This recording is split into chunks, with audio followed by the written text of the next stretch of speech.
Oke, Assalamualaikum warahmatullahi wabarakatuh, teman-teman.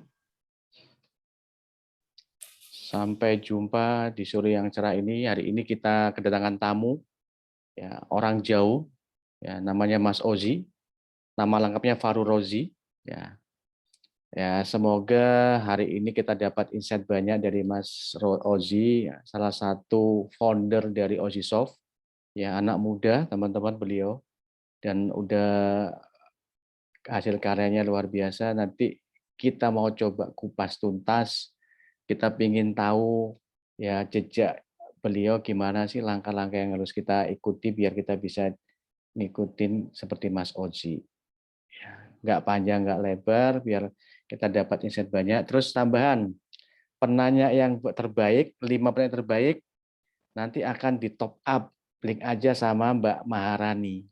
Ya, jadi teman-teman concern, ya, siapkan pertanyaan yang terbagus, ya. Terus yang terbaik nanti 5 terbaik akan dapat hadiah top up dari Mbak Rani. Terus jangan lupa juga teman-teman isi ya kehadiran teman-teman yang di chat sama Mbak Rani, ya itu linknya. Udah ikut sharing dari Mas Osi plus bisa dapat hadiah teman-teman, ya, dapat ilmu, dapat rezeki. Oke, kami kembalikan ke saya, silakan ke Mas Ozi, waktunya silakan Mas Ozi. Untuk sharing kami tunggu segera Mas Ozi. Halo, assalamualaikum warahmatullahi wabarakatuh. Waalaikumsalam warahmatullahi. Sebelumnya terima kasih kepada teman-teman semua, kepada Mas Tristia Budi yang udah ngundang saya ke sini untuk berbagi ilmu ya, berbagi insight itu. Oke, langsung saya mulai aja ya, langsung share screen. Bentar. Share screen ya sebentar, udah bisa ya. Oke, silakan Mas Ozi.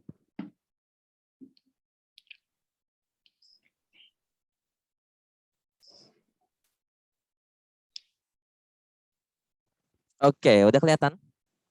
Oke, sip, udah muncul. Oke, jadi sebelumnya gua mulai dulu. Apa yang gua jabarin di sini sebenarnya belum tentu valid dan mostly sebenarnya cuma keluar dari pengalaman dan pengetahuan pribadi ya yang saya dapatkan sendiri, yang gue dapatin sendiri. Kalau emang ternyata ada yang salah atau ketemu informasi yang lebih valid, gue saranin kalian untuk ikut informasi yang lebih valid gitu. Dan apa yang gue sampaikan di sini cuma jadi salah satu referensi saja gitu kan. Terus juga yang gue bahas juga bukan saat ini yang gue bahas bukan hal-hal yang sehubungan dengan teknis ya, tapi kalau mau tanya juga nggak apa-apa sih. Ini kesempatan kalian buat sekalian interogasi gue lah ya. Pokoknya tanya aja, nggak apa-apa. Bakalan gue jawab semampu gue nanti. Bagi yang belum tahu ya, bagi yang belum tahu, karena sekarang kita perkenalan dulu. PT Ozisoft ini adalah game developer indie dari Balikpapan ya. Tapi kegiatan produksi sebenarnya sih fullnya di Kabupaten Pasir gitu. Di Kabupaten Pasir. Di mana Kabupaten Pasir itu kira-kira 180 km dari Balikpapan gitu. Kalau dari Balikpapan ya sekitar 4,5 jam lah. Kita lewat laut ya nanti sampai ke Tanah Grogot di markas kita. Markas kami itu di Tanah Grogot di Kabupaten Pasir. Di sana kami bisa di sini ya di Tanah Grogot sini kami full productionnya gitu, full production game. Apa yang kami lakukan ya? Ya kami utamanya buat game, itu yang utama. Tapi kami juga lakukan banyak hal lain yang pokoknya tujuannya adalah satu ya pasti menghasilkan profit lah. Mulai dari 3D, desain, 2D, video dan lain-lain gitu loh. Tapi kalau tahun ini sekarang kami fokus di project yang project terbaru kami yaitu project Brahmato yang baru di announce beberapa minggu yang lalu. Nah, bagaimana historinya kok bisa sampai ke sini kami gitu lah. Semuanya itu dimulai pada tahun 2011 gitu kan. Waktu itu saya masih sendiri dan hence why namanya Ozisoft gitu loh. Karena waktu itu gua ngedevelop game sendirian. Waktu itu gue sendiri masih bocah gitu kan, masih bocah, masih nggak tahu apa-apa, masih SMP sebenarnya, masih SMP juga kelas 7. 2011 saya SMP kelas 7 gitu loh. Jadi ya, jadi game developer itu cuman jadi angan-angan aja lah, jadi cita-cita bocah gitu loh. Tapi itu yang mungkin itu jadi salah satu yang ngebuat motivasi saya itu dari dulu udah ada sejak saat itu gitu loh. Lalu pada tahun 2013 kita rilis game pertama, judulnya Pulang waktu itu. Sendiri, gak komersil tentunya. Game Pulang ini juga salah satu yang bikin gue jadi semangat untuk terus lanjut fokus di game developing, karena pada saat itu walaupun gamenya ancur-ancuran, jelek banget, itu receptionnya tetap bisa diterima baik oleh para player gitu loh. Jadi gue jadi semangat gitu kan. Walaupun ada juga lah pasti yang nggak suka, yang hina-hina. It's okay, tapi ya at least dimainin lah. At least dimainkan sama orang. Game kayak gitu doang gitu kan dalam hati gue gitu. Nah, tahun 2013, tahun 2014 kita announce. Gue waktu itu pengennya sih Pulang Insanity itu adalah sequel dari game Pulang 2013 ini, tapi ya jadilah game Pulang yang kayak sekarang gitu. Tahun 2015 ke atas itu pada saat kita mulai mencoba setiap kesempatan gitu. Apapun kesempatan itu akan kami coba, kami tarik. Kita mulai merambah hal-hal lain juga. Nyobain rilis di mobile, nyobain bikin aplikasi simulasi, macam-macam lah. Tapi walaupun begitu ya mostly ya semuanya ya gagal total to be honest gitu. Tapi bermodal dari situ akhirnya kami bisa buat portofolio gitu. Kami bisa buat portofolio, berulang kali pitching di berbagai tempat. Sampai pada tahun 2017 saya kenal dengan Mas Tristia Budi ini yang ngundang saya ke sini sekarang gitu lah. Dari situ lingkaran pertemanan dan lingkaran sosial juga, lingkaran sosial saya juga semakin besar. Akhirnya saya pitching deh di berbagai tempat loh, pitching lagi. Kalau ada acara, Mas Tristia Budi langsung hubungin saya gitu. Oh ini di Balikpapan ada acara ini nih. Ikut aja gitu, ikut ya udah. Kita coba ikut pitching, akhirnya pada akhir tahun 2017 kami Ozisoft ketemu investor dan jadilah PT Ozisoft yang sekarang berdiri ini gitu. Dan dimulai dari situ saya kembali fokus di project yang ada sejak tahun 2014 yaitu Pulang Insanity, dan itu mulai difokuskan jadi project komersil pertama kami yang semoga saja waktu itu berharapannya adalah bisa membawa nama Ozisoft jadi lebih baik lagi gitu. Pengembangannya itu pun nggak mudah gitu kan, karena mostly juga kami nggak punya pengalaman dulu. Jadi hal yang cukup gawat adalah kami punya target nih, rilis tahun sekian, tahun 2020. Rilisnya kapan gitu kan, tahun 2020, tapi sambil kerja juga kami baru sambil belajar gitu. Ada yang baru pertama kali pegang software 3D, ada yang baru pertama kali pegang hardware ini.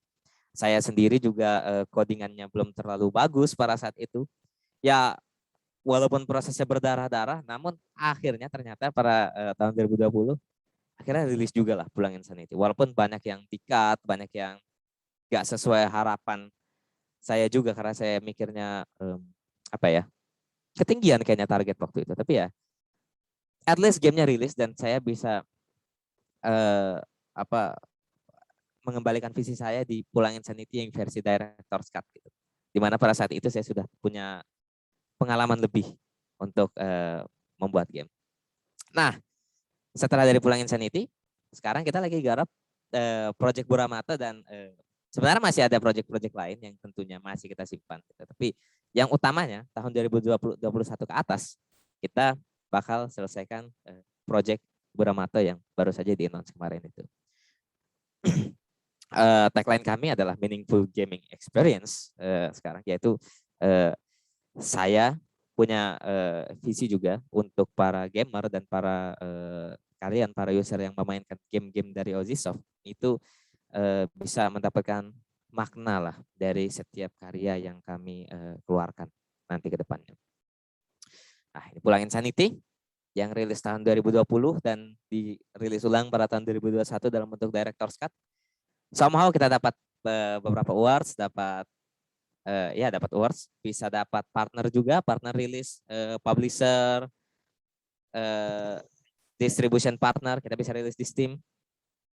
Dan ini project Buramato yang saat ini sedang kita kembangkan gitu.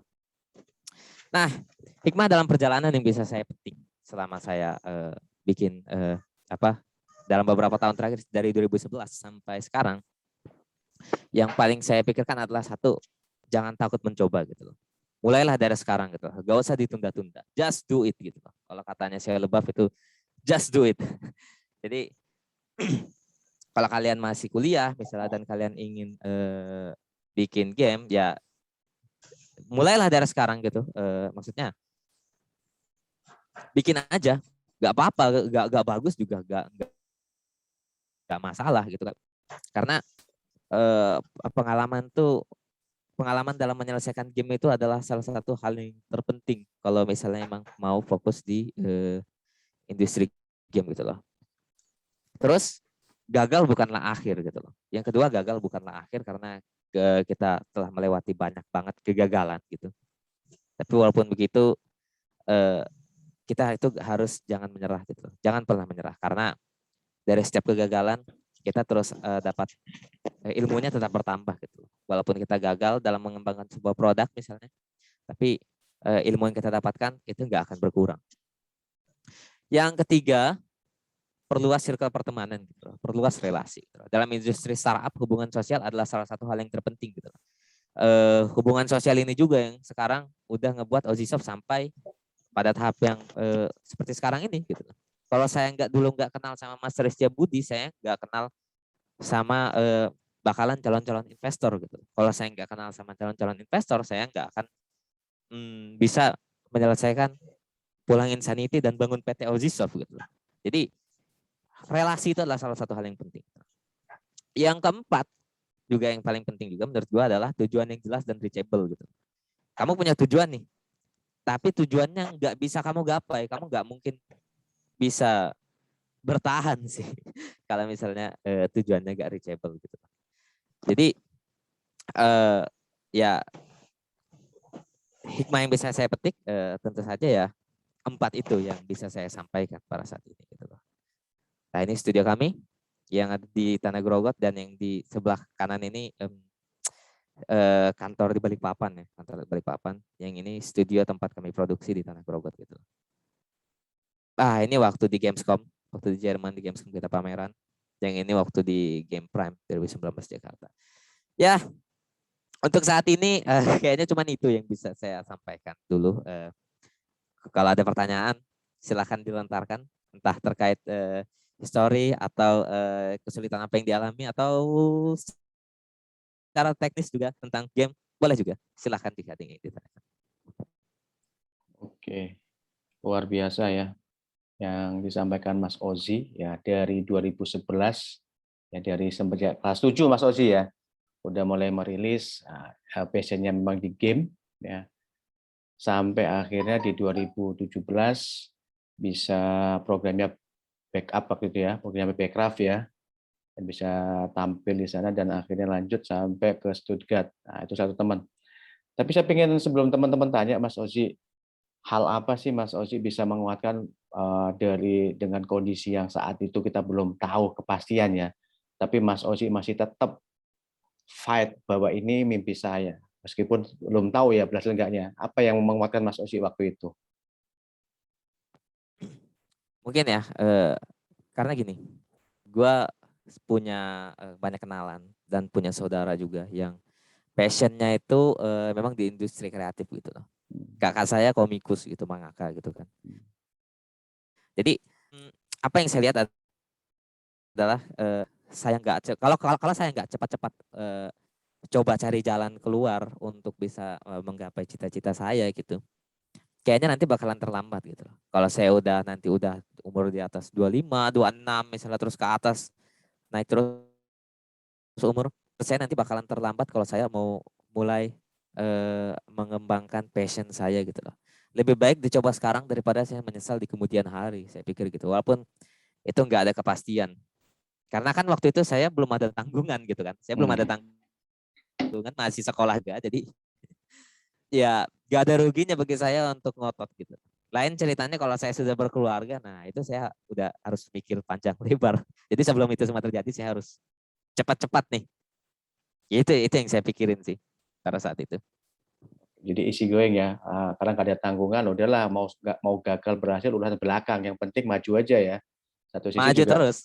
Satu sisi juga keluarga memang punya passion di kreativitas ya, di inovator situ ya, itu mensupport kegiatan Mas Ozi untuk tetap udahlah nanti masalah gagal, wong masih umur sekian, nggak ada isu ya, belum punya tanggungan, tapi dari situ akhirnya memupuk ini ya Mas Ozi ya, semangat bahwa gagal itu hal biasa ya, yang harus dihadapi Mas Oji ya, dan itu bukan jadi hal penghalang ya, kalau boleh tahu ya Mas Oji ya, jadi maju aja ya, meskipun kalau kita ngomong anak di tanah Grogot yang dalam arti kalau kita ngomong internet jauh ketinggalan dari Balikpapan ya, tapi bisa memberi kontribusi bahwa game yang dibuat Mas Oji di Grogot itu bisa go internasional ya. Itu teman-teman, jadi kalau kita ngomong Balikpapan, Samarinda, Bontang yang lebih besar kapasitas internetnya, harusnya malu ya kalau beritahu ya. Yang Mas Oji di Grogol sana, katanya internetnya masih kadang-kadang susah ya, kadang-kadang malah sering lag ya, tapi bisa berani. Ya, itu. Terima Internet kasih sampai Mas Oji. sekarang sih. Masih sekarang ya? Ya sometimes sih, sometimes. Tapi jauh lebih baik lah daripada zaman saya dulu waktu pertama memulai gitu loh. Dulu itu zamannya masih 60 sampai 100 kbps gitu kecepatan di sini. Jadi kita ke warnet. Nah, jadi dulu saya juga belajar game itu ke warnet ya. Waktu tiap hari main di warnet, belajar ngoding gitu loh. Jadi warnet juga satu pendukung itu ya. Oke, karena udah banyak Mas Oji, siap-siap nih. Pertanyaan udah banyak ini. Ada yang resen. Siapa ini? Oh, Mas Tiar, silakan. Sebelum saya bacain yang lain. Silakan Mas Tiar. Makasih Pak. Assalamualaikum warahmatullahi wabarakatuh. Waalaikumsalam. Selamat sore Mas Ozi. Mana videonya, wajahnya ini? Lagi rusak bro. Mas Oji, sebelumnya saya memang pengen sekali sih, pengen ketemu juga ya Mas Oji ya dalam hal pengembangan game juga. Di sini saya juga sempat sebelum saya sempat kaget juga, maksudnya game Bulan Insanity ini saya pikir produksinya Jawa waktu itu ya. Ternyata setelah saya riset ternyata anak Kalimantan gitu, ternyata dari Grogot gitu kan. Di sini saya mungkin ada hal yang saya ingin tanyakan Mas Oji mengenai industri game khususnya PC ya Mas Oji ya. Di sini kan banyak juga pertumbuhan di game-game industri game banyak, tapi banyak juga yang tumbang gitu Mas Oji. Nah, di sini kan apalagi selain pertumbuhan game-game PC, banyak juga pertumbuhan game-game mobile ya Mas Oji. Nah, mungkin yang di sini saya mau tanyakan, bagaimana untuk dari Ojisoft untuk menghandle dari pertempuran dari industri sebuah game dari PC, mobile sampai pembajakan gitu. Karena kan kita bisa tahu pembajakan itu cukup luar biasa. Saya juga lihat produknya Ojisoft sudah dibajak juga gitu kan. Nah, apalagi ini pengetahuan saya aja ya. Di Indonesia ini kan dalam hal ya kita tidak yang saya tahu saja ya gitu ya. Kan game Mas Oji ini kan spek besar gitu kan. Tidak semua bisa mengikuti spek besar gitu Mas Oji dengan untuk Ulang Insanity gitu kan. Nah, bagaimana dari tim Mas Oji ini untuk menghandle atau membackup para kompetitor ya untuk terutama ya mobile terus membajakan gitu. Karena kan terkait dengan penghasilan dari Ojisoft pastinya gitu. Paling itu sih Mas Oji. Oke. Langsung saya jawab ya. Ya, langsung aja Mas Oji. Kalau mobile sama PC sebenarnya itu satu hal yang terpisah sih. Jadi maksudnya gimana?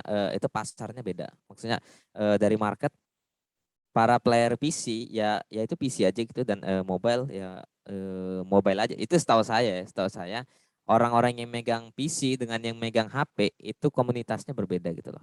Apalagi kalau kita berbicara global. Tapi salah satu hal juga yang kalau menurut gue jadi take it with a grain of salt seperti yang saya katakan di awal gitu. Eh, Ketahui potensi market gitu loh. Ketahui potensi market dan apa yang jangan jangan terlalu apa ya? Jangan terlalu idealis kalau kita buat game gitu loh. Maksudnya itu terimalah perubahan zaman. Kalau misalnya zaman sudah berubah, wah sekarang nih game horror udah gak laku lagi. Udah gak ada orang yang mau main game horror. Misalnya. Kalau gitu jangan bikin game horror. Jangan bikin apa yang gak ada permintaannya gitu loh. Jadi kalau dari Ozisoft misalnya, kita itu harus masuk di apa yang sesuai dengan keinginan pasar gitu loh. Jadi kalau misalnya kita mau bikin game misalnya ini ya apa namanya Project Project Buramato itu ada sekarang nih lagi naik daun nih game-game dengan style yang kayak La Zelda gitu loh. Game-game dengan style anime, style kartun misalnya. Ya kita masuk tapi dengan apa namanya dengan uniqueness yang berbeda gitu loh. Dengan style apa ya? Ya ada unique selling point yang harus berbeda dari apa yang kamu buat. Sebenarnya ini sih seperti itu sih. Lalu kalau soal pembajakan ya. Pembajakan tuh kayaknya nggak bisa dibendung, sulit untuk ngebendung. Kayaknya itu emang dari apapun yang kita lakukan, apapun usaha yang kita lakukan untuk membendung pembajakan, entah pakai Denuvo atau apapun itu, suatu saat pasti akan jebol gitu. Jadi ya ya walaupun begitu sih, sebenarnya para user bajakan semakin lama akan semakin sedikit dan semakin sadar juga dengan eh, game-game yang dia mainin itu bajakan karena biasanya banyak kekurangannya kalau game bajakan itu gak bisa update lah, gak bisa apalah ya kira-kira seperti itulah. Kira-kira jelas gak jawaban saya gitu? Takutnya ada yang kelewat tadi pertanyaan.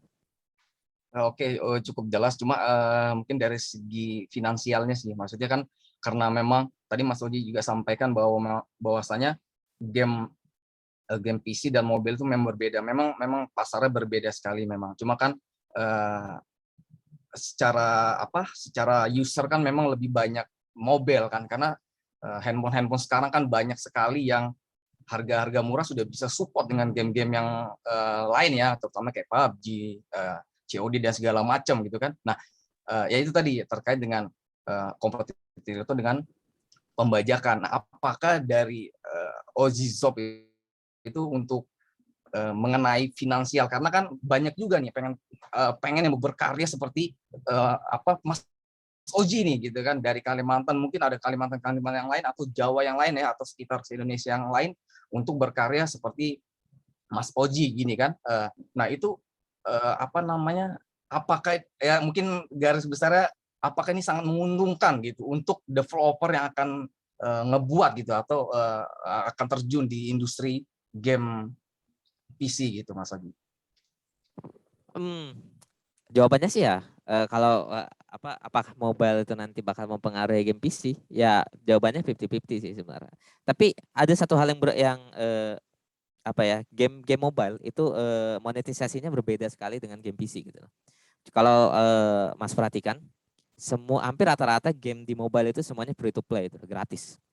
Jadi dia dapat monetisasinya itu kalau nggak dari iklan ya dari IAP, in-app purchase gitu kan, dari item-item yang kita beli di dalam gamenya. Sementara kalau game PC biasanya dia premium gitu, bayar dulu ya udah kita bisa main setelahnya gitu kan.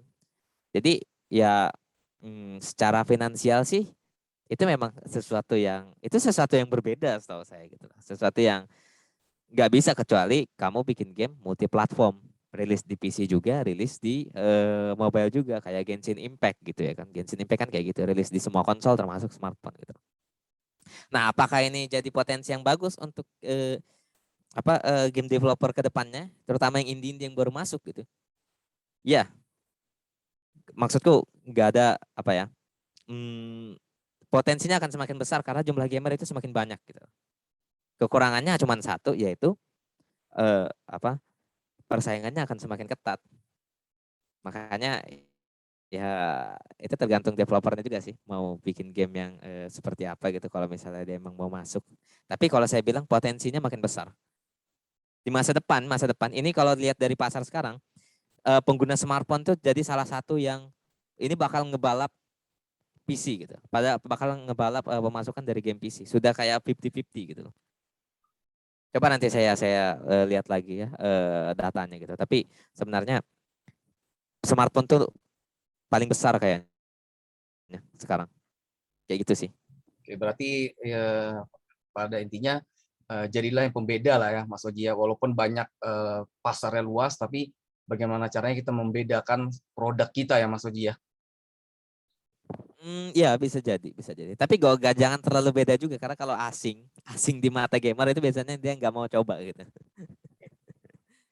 Oke, cukup Mas Oji. Kapan-kapan kalau bisa ketemu nanti Mas Oji. Nah, oke, thank you Prof. Oke, terima kasih Mas Yar. Ada lagi Mas Oji, banyak. Santai aja Mas Oji, sampai malam ini kita ini. Ada Sam, Sam, silakan. Ada orangnya nggak Sam ini?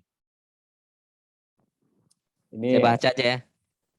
ya silakan ya. Saya. Saat Mas Oji solo developing, apa saja rintangan dan hambatan yang harus dilalui oleh seorang solo developer dan bagaimana cara mengatasinya gitu. Lalu bagaimana cara Mas Oji memprioritaskan circle sehingga tidak memperluas circle sehingga tidak Ya. solo lagi. Kalau memperluas circle ya biar berkenalan lah. Berkenalan sama semua orang gitu. Ikut event. Nah, ikut event itu juga jadi salah satu cara kita ketemu makhluk-makhluk yang satu spesies dengan kita gitu. Kadang-kadang kalau kita ketemu sama orang kan mau ngomongin soal startup, mau ngomongin soal game itu susah karena kalau orangnya nggak main game kan nggak ngerti gitu. Tapi kalau Anda ikut event, Anda akan ketemu dengan orang-orang yang satu spesies. Nah, untuk rintangan pada saat solo developing ya palingan sih rintangan yang paling ada itu nggak bisa apa ya, nggak bisa melakukan semuanya gitu loh. Maksudnya kalau cuma satu orang terus bikin 3D juga, bikin assets yang 2D juga, sambil ngoding juga itu bakalan banyak makan waktu gitu. Jadi rintangan yang ada itu kita harus masuk ke market yang lebih kecil-kecil. Ya saya juga waktu itu juga gak pernah berhasil sih sebenarnya gitu. Saya gagal terus pada saat itu gitu. Beda. Kalau mau tanya tentang solo developing dan berhasil, itu ada teman saya itu dari Lemaunet, itu si Taufik itu juga developer game juga dari Kabupaten Pasir juga. Dia yang berhasil kalau gue bilang jadi solo developer. Ya walaupun begitu sih. Walaupun sekarang dia masuk di tim Mojisov juga sih. Ya Gitu kolaborasi sih lah ya. akhirnya ya, kolaborasi ya. Solo Benar, developer akhirnya kolaborasi kolaborasi biar lebih masif dan bisa lebih cepat produk yang akan dirilis gitu ya. Mas Oji ya Betul. salah satunya itu. Oke, tadi yang raise hand itu silakan Mas Muhammad Faris sebelum kita bacakan yang lain. Muhammad Faris Ijal, Raffi, silakan. Assalamualaikum, selamat sore Mas Oji. Sore. Waalaikumsalam warahmatullahi warahmatullahi. Sebelumnya saya kaget kalau Pulang Internet itu buatan Mas Oji. Soalnya saya udah nonton YouTube itu sudah lihat-lihat review-review. Saya baru tahu. Thank you. Saya mau bertanya apakah Pulang Internet ini ada lanjutan gamenya lagi?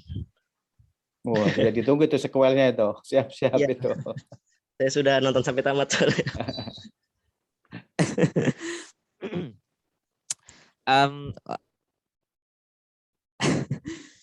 Gue no comment tapi gue cuma bisa jawab, tenang aja. Oke, Gue masih tertarik untuk explore tentang horor sebenarnya. Gue masih tertarik banget nge-explore tentang game apa namanya game survival horror, tapi apakah Pulang Sanity ada sequelnya? Itu ditunggu aja Mas. Ditunggu aja info terbaru dari kami gitu. Kalah-kalahin BTS ya kalau gitu ya. Belum muncul udah ditunggu ini Pulang Sanity ini. Siap-siap itu. Ya, gabung di Discord kami Mas. Saya juga dari Tanah Grogot kebetulan makanya kaget. Oh, orang Grogot ya harus ini dah. Makanya salah satu kita program ini kita mau sebenarnya banyak anak daerah itu yang punya talenta, yang punya skill tapi kurang diekspos. Makanya kami kepingin semua yang ada ini sama dengan ada yang tadi sama. Ya tinggal kita mau atau enggak kata Mas Yodi. Kalau kita enggak mau ya udah wassalamualaikum kan, ketinggalan terus. Ya itu peluang yang teman-teman harus mulai up to date. Ya banyak banget kok teman-teman yang di Kaltim ini banyak yang berpeluang. Contohnya mungkin kalau startup ada teman-teman tahu Pasar Laut, ya Aruna itu dari Kaltim, dari Balikpapan, anak nelayan. Saat ini dia masuk Forbes juga. Ya, majalah Forbes umur 30 tahun under. Nah, harapan kami muncul banyak-banyak dari teman-teman Kalimantan Timur khususnya. Yuk jangan hanya sumber daya alam ya, tapi manusianya yang kita mau eksplor. Contoh Mas Oji ini mengeksplor manusianya untuk melihatkan bahwa ini loh aset-aset yang ada di Grogot. Itu luar biasa, itu salah satu yang bisa menjual secara nggak langsung kan. Selama ini orang nggak tahu di mana sih Grogot. Coba kalau Mas Oji ngomong nggak ada yang tahu di mana Grogot, nggak tahu peta itu di mana. Tapi dengan adanya Mas Oji, ini loh di sini orang baru cerita, oh di sini ya, yang selama ini orang nggak tahu. Ya harapan itu kita salah satu langkah melakukan hal ini untuk memperluas. Karena kita juga di Komite Ekraf ini lagi mau, salah satu Mas Oji juga salah satu di bidangnya ya untuk explore situ. Kami pingin ya anak-anak khususnya Kaltim ini mulai membuka wawasannya perihal ekonomi kreatif. Contoh Mas Ozi di game, ya udah memang ada 18 subsektor teman-teman ya. Teman-teman suka di mana? Yuk, ada aplikasi, end game, ada kriya, ada fashion. Nah, ini peluang kita optimalkan, bukan hanya sumber daya alamnya, tapi manusianya kita coba explore biar lebih optimal. Itu ya. Ini ada pertanyaan Mas Ozi, gimana caranya bisa gabung di Osisoft? Kirim portofolio, Mas. Kirim portofolio, terus ya ya itu benar tuh. Kirim portofolio aja, Mas, kalau misalnya memang pengen gabung. Kita lagi buka misalnya ada animasi 3D sama programmer. Desain grafis lah gitu ya. Itu Mas Rangga ya. Itu portfolio yang Mas miliki atau mau belajar di sana silakan. Sangat terbuka. Kalau mau belajar tanya aja, Mas. Gak apa-apa kok. Ya. Mau gabung di Discord atau hubungi saya lewat WhatsApp, lewat Facebook, terserah. Kalau saya lihat pasti saya jawab gitu. Jadi itu kita memang lagi budayakan teman-teman Kaltim ini membuka semua, contoh Mas Ozi, ayo jadi saat ini harapan kami sih muncul Ozi berikutnya ya. Kenapa? Dengan makin banyak Ozi, otomatis nanti enak ngomongnya. Diskusinya nggak, kok Ozi terus sih ya. Harapannya Ozi banyak, nanti diskusinya, oh ini loh, banyak muncul ide-ide game itu lebih luas lagi. Ya. Contoh Derawan tuh kalau dibuat game kan bagus itu sebenarnya kan, belum diekspor itu ya. Ya sih ya. Oh itu kalau kita bisa ekspos Derawan tuh keren itu. Orang wisatawan akan datang ke sana itu. Dengan game yang super duper itu ya. Benar-benar, Mas, benar. Iya itu. Ini ada lagi nih Mas Oji dari Muhammad Zaidan. Soal pembuatan game, hal apa yang paling sulit dalam mendevelop suatu game? Paling sulit kalau males ya. Benar. benar. Secara teknis ya. Secara teknis apa ya? Yang paling sulit ngebuat game itu sebenarnya semuanya sulit sih kayaknya kalau misalnya emang nggak ada tim itu ya. Kalau nggak ada tim itu kayaknya bakal sulit karena kalau dari saya pribadi, karena saya programmer, bagi saya yang paling sulit adalah bagian animasi gitu loh. Tapi kalau dari animator pasti ya hal yang lain lagi gitu. Ya kebalikannya gitu kan. Cuman yang biasanya yang sulit ngebuat game itu menurut saya nggak begitu sulit. Yang sulit itu adalah menyelesaikan gamenya. Kadang-kadang kita ini sebagai game developer yang pemula, indie dan amatiran misalnya, amatur, termasuk saya sendiri dulu. Ya sampai sekarang sih mungkin. Itu adalah nggak bisa menentukan seberapa besar nanti gamenya ini bakal jadi gitu. Seberapa jauh, seberapa lama pengembangan gamenya. Kita kira-kira setahun selesai. Padahal 3 tahun nggak selesai-selesai. Atau ya sebenarnya itu sih. Yang paling sulit adalah menyelesaikan gamenya gitu loh. Nanti apakah gamenya ini juga bakal bisa diterima dengan baik di kalangan gamer juga. Itu juga harus dipikirin gitu loh. Kalau ternyata 1 jam bagus nih gamenya. Tapi setelah 2 jam bosen dimainin ya bahaya juga gitu kan. Kayak gitu. Jadi yang paling sulit adalah, jawaban saya yang paling sulit adalah menyelesaikannya. Ngebuatnya enak. Prototypingnya sebentar. Nyelesainnya bertahun-tahun. Susah, butuh biaya, butuh ketekunan. Apalagi kalau udah ada yang namanya burnout. Nah kalau sudah burnout itu saya nggak bisa mikir sama sekali. Mau ngoding seharian nggak, 1 baris pun nggak selesai ya. itu juga susah gitu loh. Ya lebih baik gak usah sentuh komputer dulu, jalan-jalan kayak lari gitu. Itu sih, selesaikan gamenya. Jadi kalau dikasih kesimpulan gini ya, memulai itu gampang, tapi finishing susah. Bener nggak ya? Sama kayak Benar, teman-teman benar. skripsi itu loh. Waktu buat judul awal, oh gampang. Tapi mau finishing, mau ketemu dosen pembimbingnya atau apa, itu salah satu memang teman-teman itu. Yang Anda Benar. mulai, selesaikan. Itu bahasanya Mas Ozi ya. Yang Betul, Anda betul, mulai, betul, betul. selesaikan. Itu ya, teman-teman. Tadi itu, tagline-nya yang Anda mulai, selesaikan. Itu salah satu trik yang harus teman-teman lakukan. Semua itu nggak sulit kalau kita mau menyelesaikan. Ya. Oke, Finish ada what you lagi nih. started lah. Ada Delvia ini. Ozisoft menghasilkan game-game platform mobil untuk kedepannya. Kira-kira ada nggak untuk mobil kedepannya, Mas Ozi? Disiapin nggak ke teman-teman sana? Ada Aku rencana, mau daftar saya nanti. ada plan lah. Pastinya ada plan. Karena mobile tuh termasuk yang market yang paling besar gitu. Jadi kita nggak bisa nggak bisa menutup mata dari situ gitu. Pastinya ada plan. Oke. Ya sesuai dengan segmen ya. Pasti pasar, kalau pasar nggak kita garapkan sayang ya. Ada peluang di situ ya. Kenapa nggak kita ambil? Oke tuh Mbak Delvia, jawaban dari Mas Ozi. Ini ada Mas Fitra ini ya. Bagaimana asal-usul sejarah nama Ozisoft? Wah, ini sejarah ini, penting ini. Kenapa namanya Ozisoft ini? Ozisoft itu karena dulu waktu gue SMP, waktu pertama kali mulai itu pada tahun 2011 tuh, saya masih sendiri. Nah, pada saat saya mau coba rilis game ke teman-teman gitu kan, ada teman-teman sekelas yang bisa nyobain gamenya gitu, teman-teman sebaya lah. Ini siapa yang buat gamenya gitu loh? Saya Ozi gitu loh. Ya saya tulis namanya Ozi Soft gitu loh. Memang kedengarannya apa ya? Semudah itu gitu loh. Tapi kenapa namanya soft ya soft? Sebenarnya itu dulu pikiran saya itu gak cuma buat game, maunya juga buat aplikasi gitu. Jadi soft itu dulunya gue pikir adalah software, gitu. Ozi software gitu kan. Software yang dibuat oleh Ozi. Biar teman-teman tahu gitu kan. Wah ini saya yang buat gitu. Narsis banget sih memang. Gitu. Nah dulu sejarahnya sebenarnya pada saat ada tim di sini, gue pengen ganti. Wah ini karena sudah ada tim nih namanya ganti aja gak usah Ozi Soft. Tapi yang lain pada menolak gitu. Gak apa-apa Ozi Soft aja gitu. Udah dikenalnya udah Ozi Soft namanya. Gak usah lagi ganti. Ya udahlah kalau gitu kita Ozi Soft sampai sekarang gitu. Tapi memang betul Mas Ozi, kalau boleh. Ya orang juga butuh sedikit membanggakan diri tadi Ozi. Karena boleh agak-agak pede itu penting ya. Dalam arti membanggakan diri itu penting, tapi nggak berlebihan. Ya Ozi Soft. Oh simpel kok Ozi Soft kok ya, semua kan ke situ. Memang butuh teman-teman tuh butuh impact bahwa hal yang bagi teman-teman ini ya membanggakan diri ya, tapi jangan berlebihan. Itu jadi penyemangat sih ya, Mas Ozi ya. Oke teman-teman tuh, tahu ya Ozi Soft ya. Nanti teman-teman buat itu, nanti Fitra Soft atau apa boleh itu. Ini dari Mas Rizky Saputra Setiawan. Apa saja sih langkah-langkah dalam membuat suatu game? Apa saja yang perlu diperhatikan? Mungkin tadi udah ya. Sekilas tadi udah sampaikan ya Mas Ozi ya. Yang butuhkan game tadi ya. Ya kalau saya tambahkan sedikit langkah-langkah dalam membuat game yang benar ya. Yang langkah yang benar ya. Prototype dulu. Buat game yang kecil banget, 5 menit selesai gitu.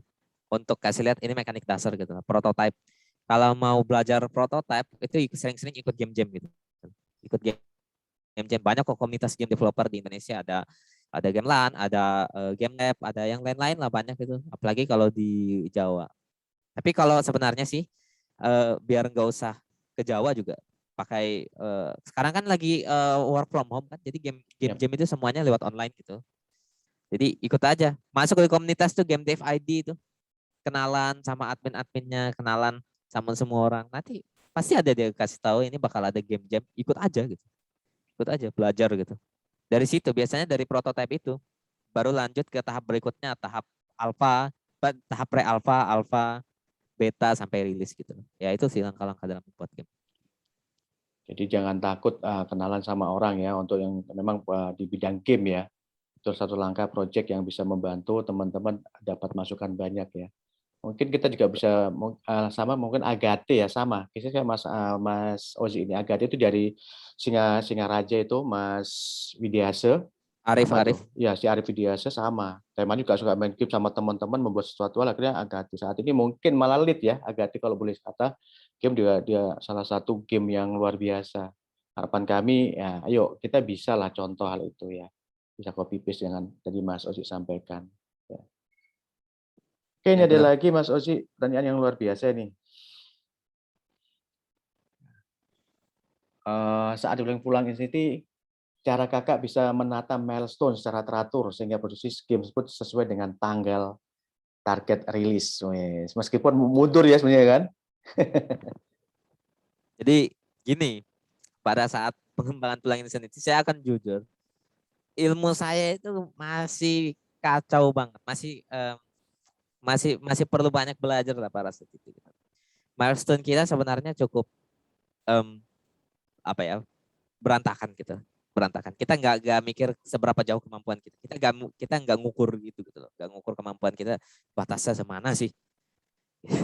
Jadi apa ya? Kalau di Pulang Insanity sih, milestone-nya sebenarnya cuma dari prototype ke alpha, ke beta dan rilis gitu loh. Jadi ya tahap 1 itu cuma level 1 ya kan. Kita menata milestone-nya cuma dari levelnya aja sih gitu loh waktu itu. Kalau sekarang di Project Buramato kita udah pakai tahap yang benar milestone kita. Dari prototype, nah prototype ini kita nggak bikin level apa-apa dulu, tapi cuman bikin ya basic gameplaynya aja dulu diselesaikan gitu. Semuanya kalau udah beres baru lagi ke level ke yang lain-lain gitu sampai ke tahap akhir. Ya sebenarnya itu sih, kita nggak punya milestone yang benar-benar konkret dulu waktu zaman Pulang Insanity. Makanya pengembangannya agak molor. Ya. Molor. Tapi dari situ kita bisa belajar banyak ya, bahwa memang butuh tadi ya, butuh milestone, butuh framework untuk ini loh, time frame-nya harus apa, atau time manajemennya, ya time di semua itu memang butuh teman-teman. Jadi tapi kalau kita nggak mulai, ya kita nunggu sempurna, kita nggak akan bisa. Makanya mulai aja. Kata Mas Oci, mulai aja, nanti masalah gagal apa bangun lagi kan, gagal bangun lagi. Tapi itu ada proses itu nanti. Itu yang bisa kita insight dari Mas Oci tadi ya. Mulai aja. Waktu pertama kali ketemu Mas Oci, waktu itu juga saya ketemu sama Mas Sopian ya. Dengan Benar. gagahnya waktu itu ke Balikpapan, udahlah maju aja kan. Ngomong aja di depan mau apa nanti siapa tahu alhamdulillah ada akhirnya ketemu orang loh ini loh ketemu ini. Waktu Pak nggak berani nggak ada udah ngomong aja dan itu alhamdulillah memang proses teman-teman. Jadi nggak ada yang sempurna itu butuh proses. Kata Mas Oji jangan takut tadi itu ya jangan takut gagal. Itu langkah yang dilakukan Mas Oji dan alhamdulillah membawa berkah ya. Orang dari Alhamdulillah. Grogot berapa jam dan ingat waktu itu sempat pameran juga ya di programnya PDD ya waktu itu ya. Benar. Tempat pameran di situ, nah itu mulai orang tahu ternyata ada ya di Balikpapan waktu itu Pak Hari Sungkari sempat Bud itu coba dong ini ya kita coba Pak. Akhirnya terekspos bahwa Kalimantan Timur ada itu. Jadi jangan takut teman-teman. Mulai bangun network ya. Kalau nanti teman-teman tanya Mas Ozi gimana caranya sih saya bisa sampai ke sana? Itu peluang teman-teman ya. YouTube-nya juga liatin aja lah itu. Ada Facebook-nya, ada Instagram, ditengok terus aja itu. Gini ya, kita nggak bakalan tahu salahnya kita di mana sebelum kita gagal sih juga. Kadang-kadang Betul. seperti itu. Betul, itu salah satu yang harus kita lakukan. Oke, masih banyak Mas Susi. Siap-siap. Ini dari Mas Fadel. Kak, kenapa di game Insan itu dibuat first person, kenapa tidak third person? Oke, ini menarik dari sisi teknikal gitu. Dari sisi teknikal. Kenapa? Waktu itu soal talent animator itu juga masih Ojisoft itu nggak punya pada saat itu, jujur aja. Ojisoft itu nggak punya. Jadi secara teknikal, first person itu lebih bisa dicapai, lebih bisa reachable daripada kita bikin game third person. Itu yang saya maksud tadi di awal saya bilang kita itu harus punya tujuan yang reachable gitu loh. Kita harus sadar diri nih. Kita bikin game nggak bisa nih bikin game third person. Ya udah first person kalau gitu. Jadi secara teknis itu dulu nggak memungkinkan. Sampai pada tahap akhir pengembangan Pulang Insanity, kita baru aja tahu soal soal animasi dan animatornya baru aja juga masuk masuk menghandle animasi. Jadi ya udah terlanjur juga first person gitu kan. Ya gak apa-apa, first person juga banyak kok pasarnya juga ada gitu first person. Jadi itu alasan kenapa Pulang Insanity itu first person. Project kedua kita ini, project Buramato third person. Kenapa? Karena udah ada animator gitu. Udah tahu ya kan, sejarah dari segi teknis sudah tahu dan third person marketnya. Jadi kita coba ke third person setelah ini gitu loh. Sekalian juga kenapa? Kita buat game itu bisa dasar untuk project selanjutnya gitu. Jadi kalau mau buat game first person itu udah jauh lebih cepat. Kalau Pulang Insanity dikembangkan 2 tahun misalnya, ya game selanjutnya yang first person lagi mungkin dikembangkan cuma setahun udah selesai. Jadi itu sih sebenarnya juga pentingnya gitu kalau kita terus mencoba melakukan hal yang baru lagi. Udah pernah bikin first person, bikin lagi third person, bikin lagi genre yang lain coba nanti. Kalau saya sih gitu sih. Itu bisa jadi pondasi gitu loh untuk karya-karya kita ke depannya. Project-project kita ke depannya itu bisa jadi pondasi yang lebih baik. Jadi kalau Dari itu segi teknikal ambil momen ya Mas Ozi ya, jangan sampai ketinggalan momen tadi ya. Makanya terpersen tadi ya. iya, makanya. Kalau takutnya kelamaan nanti kehilangan akhirnya udah wah nggak dapat time ininya ya, time yang diharapkan Pulang Insanity itu bisa go kemana-mana. Oke itu teman-teman. Jadi kapan dan di mana itu salah satu yang teman-teman butuh ini kan ya, butuh lihat itu salah satu makanya kenapa juga first itu salah satu yang teman-teman ya, jadi jangan terlalu idealis biasanya ya. Kalau kita idealis, wah Betul. ini enggak. Akhirnya idealnya ke sana, tapi biasanya kita coba packaging. Oh, ternyata kita potong ini dulu aja biar kita rilis cepat dulu biar orang tahu. Nanti makanya dia ada akhirnya pengen tahu apa sih ya itu makanya boleh idealis tapi lihat kondisi ya. Itu yang perlu Betul. kita kondisikan. Kalau kita idealis biasanya Idealisme ya gitu sih. Idealisme nggak boleh dibuang juga gitu. ya. Tapi ya ketahui kapasitas diri. Betul. Oke. Benar Mas. Benar. Itu yang penting ya. Jadi idealis boleh, tapi jangan terlalu nanti itu jadi mengganggu kondisi yang dibutuhkan di industri saat itu ya. Oke, sip. Itu teman-teman yang bisa teman-teman pelajari ya. Oke, masih banyak Mas Ozi. Santai sampai jam 10 malam kan kita ini. Ini Mas Ozi ada dari Karina ini, cewek di kayaknya mau jadi gamer ini. Sebagai developer, Ozisoft sendiri bagaimana pandangan untuk industri game mendatang? Lalu skill apa yang harus diperbanyak, diasah, dikembangkan untuk generasi muda yang ingin tekun di dunia developer game? Monggo Mas Ozi. Kalau saya bilang sih, pandangan saya untuk industri game ke depannya, terutama di Indonesia, itu cerah. Jauh lebih cerah daripada 10 tahun lalu pada saat baru mulai gitu loh. Untuk sekarang kan banyak nih, udah banyak komunitas, Betul. banyak ada asosiasi game Indonesia juga gitu. Ya. Terus ada event-event, pemerintah juga sekarang support. Ya. Kalau dulu kan belum gitu kan. Kalau sekarang udah support gitu loh. Jadi cerah. Nah, lalu skill apa sih yang harus perbanyak diasah dan dikembangkan untuk generasi muda yang ingin bertekun di dunia game developer? Tergantung. Kamu mau jadi apa di game developer? Mau jadi programmer kah? Atau mau jadi animator kah? Mau jadi story-nya story ya, misalnya. story atau artisnya? Artis ya. Kalau mau jadi artis, semuanya dibutuhkan sih. Semuanya dibutuhkan banget gitu loh di industri game. Jadi yang kalau di aset, tapi kalau sendirian ya. Kalau sendirian misalnya ya artis lah mungkin. Karena banyak engine yang sekarang nggak perlu ngoding lagi itu udah banyak gitu. Itu sih kalau yang bisa saya katakan gitu. Ada Construct juga sekarang kan game engine yang bisa tanpa coding gitu. Itu bisa dipakai sih. Kalau mau jadi game developer solo. Kalau enggak ya coba aja belajar jadi programmer 3D artist terserah sih. Nah, itu teman-teman. Jadi itu sih jawaban saya gitu. Ya, kita bisa mulai dari manapun ya. Mau jadi yang solo atau mau teman-teman belajar yang fokus, nanti tinggal tergantung. Minimal teman-teman kuatkan di mana, mau jadi artisnya, jadi pembuat aset atau story-nya, di situ peluang. Dan itu yang dibutuhkan. Contoh di kami ada Indigo Game khusus ya. Ini diinkubasi untuk game saat ini tuh. Ya, termasuk ada 1000 startup juga membuat untuk ini inkubasi game karena memang jadi pasar yang luar biasa.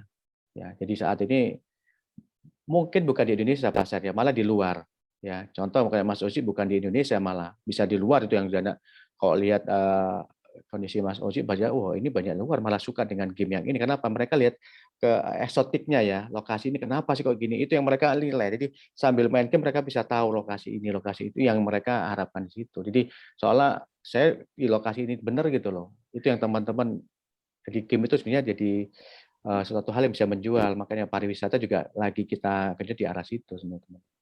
Ya. Oh iya, Oke, nambahin yang silakan. tadi nih. Skill apa yang harus diasah juga mental. Harus kuat mental aja sih. Betul, nggak boleh baper ya. Gak boleh baper karena pasti di awal-awal pasti sering gagal. Nanti diajak jelek gini aja dibanggakan. Nah, biasanya gitu, seringnya Iya. gitu. Pasti versi gini Iya. aja sombong. Nah, itu teman-teman. Kalau memang yang saya dengar dan saya sering ketemu berbagai macam, jangan baper. Orang ngomong apapun silakan. Tapi yang penting kita punya tujuan, punya goal, mimpi kita apa, itu tetap fight. Karena itu mimpi kita. Oh, yang kita lakukan kok sama tim kita bukan orang itu. Yang penting itu teman-teman. Jadi jangan pernah takut ya. Mimpi teman-teman itu hak teman-teman, jangan takut diganggu ya. Oke, lanjut Mas Ozi. Ada lagi nih dari Mas Febriansa Putra. Tahapan awal dalam pembuatan berapa lama waktu perlukan sampai ke rilis market? Oh, rilis market tadi udah bersama ini. Sampai rilis market Mas Ozi. Tergantung kita ya, mood juga kan. Kalau nggak Betul. mood, nggak gampang kita nggak jalan-jalan. Tergantung visi yang mau dicapai sih. Tergantung gamenya juga gitu loh. Betul. Mau buat Dengan game apa? kesulitannya gitu ya. Iya. Kalau gamenya kecil-kecilan bikin kayak Flappy Bird ya misalnya. Ya, paling lama mungkin sebulan selesai. Paling lama ya. Paling lama gitu loh. Tergantung gitu loh. Kalau sekarang sebenarnya mau pengen bikin game Flappy Bird ya 1 hari 2 hari selesai gitu kalau game kayak gitu doang gitu kan. Tapi kalau gamenya kayak Pulang Insanity, kayak game kita yang sekarang Project Buramato ya bisa paling lama ya 3 tahun gitu loh. Paling lama. Semuanya tergantung dari game dan visi yang mau kita capai sih. Itu sih jawaban saya. Oke. Ini dari Elang Grahito ya. Elang, saya izin tanya, Susi, game yang fokus story based atau game yang fokus untuk dinikmati ceritanya, apakah benar lebih baik memikirkan cerita end atau akhirnya terlebih dahulu sebelum memikirkan cerita awalnya? Nah, dia mikir kalau itu milih end-nya dulu atau milih jalan ceritanya. Gimana tadi? Ini tadi siapa yang bertanya? Si Elang Grahito. Hmm. Jadi ini fokus story based atau game yang fokus untuk dinikmati ceritanya. Dia bertanya apa benar sih lebih baik memikirkan cerita end-nya, akhir ceritanya itu atau sebelumnya? Menurut Mas Ozi.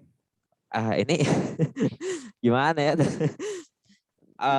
Relatif banget sih jawabannya gitu. Tergantung gamenya dan tergantung ceritanya apa gitu loh. Betul. Tergantung Relatif membuat sih. ini. Story-nya itu yang susah kan di story ya. Kayak gini gimana. Kayak sinetron nanti ya ceritanya ya. Iya, nah sinetron tuh kan gak mikirin endingnya gitu. Kita nggak tahu endingnya gimana, tapi Iya. dia terus aja terus Terus kalau muter-muter masih gitu. masih laku, buat terus kan. Iya. Masih laku terus. Tambahin lagi episode berikutnya sampai sekian. Hampir sama sebenarnya, game sama juga ya game ya. Game sama juga kalau gamenya episodik atau memang mau di milking terus, mau diekspos terus, kayak game-game MMORPG misalnya kan. Itu update tiap bulan update gitu loh. Story-nya maju terus gak ada ujungnya. Sampai 10 tahun gitu. Banyak yang kayak gitu. Itu teman-teman. Jadi tergantung sih itu biasanya game itu tergantung memang pembuatnya ya. Tapi biasanya malah nggak end story-nya. Biasanya melihat kondisi. Kalau memang laku ditambahin terus sih biasanya. Tambah. Lihat pasar tadi ya kebutuhannya nih. Itu sih biasanya. Ada lagi Mas Osi dari Mas Fatur Rahman. Fungsi sebenarnya dari Easter eggs itu apa? Atau memang diperlukan dalam sebuah game? Easter egg. Oke, Easter eggs. Gak ada. Itu Easter eggs itu cuman developernya have fun aja gitu loh. Developernya iseng. Easter eggs itu developer cari hiburan lain gitu loh. Ngeprank gamer. Nah, gak ada fungsinya. Easter eggs gak ada fungsinya. Saya Satu sendiri job. ada Easter egg yang saya nggak tahu di Pulang Insanity gitu kan. Tiba-tiba di YouTuber main. Loh ini kok saya nggak tahu, saya nggak pernah lihat ini di game gitu. Ternyata ada artisnya yang masukin di Easter egg-nya gitu kan, Wah. Buat ini ya, Jadi ngeprank yang biar orang nggak tahu ada muncul gitu ya. iya, emang nggak ada sih Easter egg nggak ada fungsinya gitu. Nambah gimmick gitu. Nah, satu daya tarik juga sih itu ya. Betul juga sih, betul. Daya tarik gitu. Oke, masih ada ini Mas Fitra Panjalu, Muhammad Fitra Panjalu. Project Buramanto, apakah nanti proyek tersebut akan ganti nama, misal Ozimanto, atau tetap bernama Project Buramanto? Soalnya saya cek di Discord, di judul yang dibagikan di YouTube, bertuliskan working title. Wah, waduh, pertanyaannya ini luar biasa gitu. Gak tahu ya, ini gua masih cari title yang tepat gitu sebenarnya. Project Buramato ini kan masih working title nih. Apakah nanti title-nya juga berubah atau kita bakal mau tetap pakai nama Project Buramato atau title-nya cuma jadi Buramato doang gitu kan? Who knows, nggak tahu, itu nanti tergantung dari permintaan usernya aja lah, tergantung permintaan fanbase aja lah. Kalau fanbase maunya rubah ya udah ubah, kalau enggak ya bisa juga gitu. Nanti kita buat polling kok di Discord Azisoft. Silahkan tuh, ada Discord connect aja teman-teman. Discord Azisoft. Udah termasuk selebgram beliau. Oke, itu ada lagi tuh. Dari Noval Zakwan. Jika membuat game yang bisa membuat orang tertarik untuk bermain game, itu apa ya? Ya ini sebenarnya kaitannya ada dengan user persona gitu lah. Kamu ini tipe gamer yang seperti apa? Apakah apa sukanya gameplay? Apakah sukanya di story? Apakah suka visualnya doang gitu? Jadi ya yang paling bagus adalah kesemuanya sinkron. Semuanya sinkron. Mulai dari gameplaynya bagus, story-nya bagus, visualnya juga bagus. Tapi hasil survei membuktikan kalau yang paling pertama dilihat oleh gamer itu adalah visual. Kamu lihat art style-nya dulu, visualnya dulu. Apakah visualnya bagus, kamu bakal klik itu game. Itu sih jawaban saya kira-kira kayak gitu loh. Yang paling pertama dilihat adalah visual. Tapi kalau visualnya doang yang bagus, gameplaynya jelek ya kemungkinan ya nggak bagus juga. Pembelinya kan ada review di Steam tuh. Di Steam atau di platform manapun tuh ada review gitu loh. Jadi ya semuanya penting sih. Semuanya penting. Itu sih jawaban saya.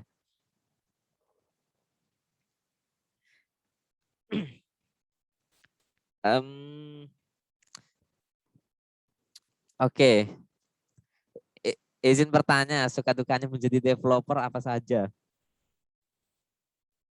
Wah. Gimana ya? Banyak sih. Banyak gitu loh. Suka dukanya gitu. Biasanya sih ketika kita gagal, kita udah capek-capek keluarin keringat, keluarin effort yang luar biasa gitu. Udah gak tidur semalaman, ternyata gak dimainin. Ternyata jadi bahan ejekan di forum-forum, ternyata jadi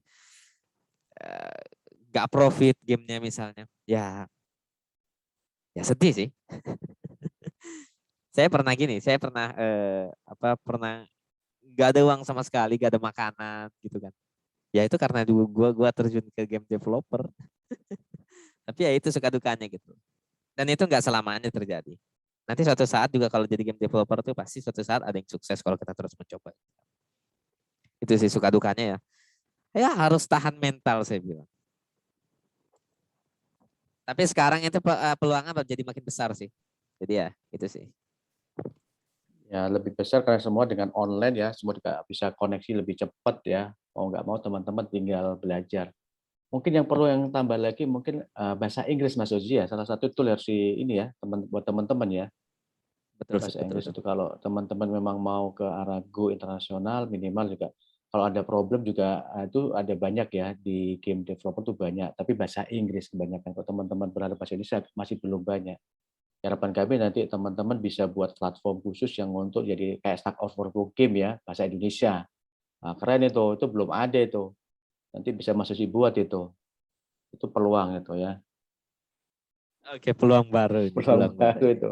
Ya kan Saya ingat. potensi itu ya, itu peluang itu. Yang game bahasa Inggris masih agak masalah, itu peluang. Sebenarnya apapun itu bisa jadi peluang sih menurut saya gitu. Betul. Apapun itu. Apalagi kalau kita berbicara soal game gitu ya kan. Wah, ini nggak bisa bahasa Inggris. Kalau gitu saya bikin game ngajarin bahasa Inggris. Nah, bisa itu betul.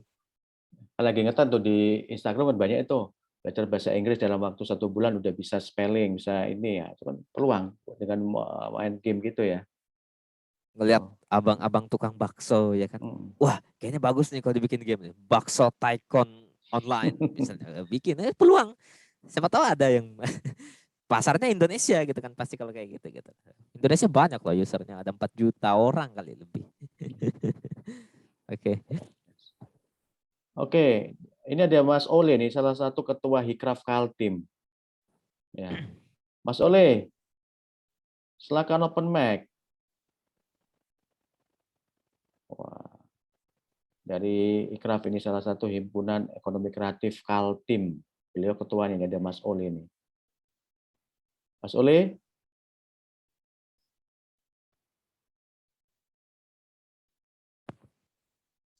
Silakan teman-teman yang mau bertanya. Oh, ini ada lagi nih. Tip trik dalam pemasaran game. Meledak game ramai banget, yang main padahal iklannya jarang terlihat. Nah, tip and triknya Mas. Tips and trick dalam bentuk apa ini? Ya di pasaran itu laku keras katanya itu. Tiba-tiba meledak banget itu. Yang main padahal iklannya jarang. Kalau di mobile ya, ini di mobile, setahu saya gitu, setahu saya. Periksa apa yang jadi yang keyword yang paling sering dipakai itu, diketik sama orang. Itu kalau nggak salah di Google tuh ada itu yang apa itu tempat untuk meriksa itu gitu loh.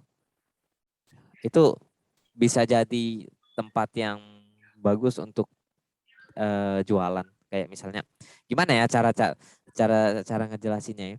Contoh sekarang lagi booming apa ini yang lagi booming gitu loh. Truk oleng misalnya, truk oleng gitu.